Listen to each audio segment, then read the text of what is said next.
এইটা হচ্ছে একটা এসি লাইট এবং এইটা হচ্ছে একটা ডিসি লাইট।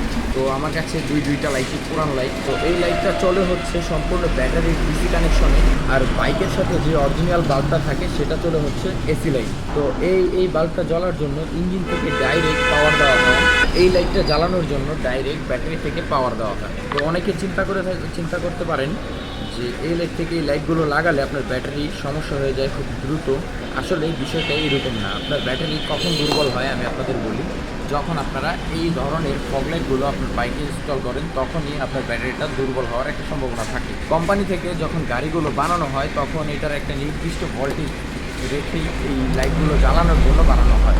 কিন্তু আপনার বাইকে যে আফটার মার্কেট যে এই ফগ লাইটগুলো লাগান বা আফটার মার্কেট হর্নগুলো লাগান সেগুলোর জন্য আসলে বাইকে সিস্টেম করা থাকে না। তো আফটার মার্কেট লাইট বা হর্ন লাগালে তখনই আপনার এই ব্যাটারিটা দুর্বল হয়। তাছাড়া এইসব লাইট লাগিয়ে কখনই আপনার ব্যাটারি দুর্বল হয় না।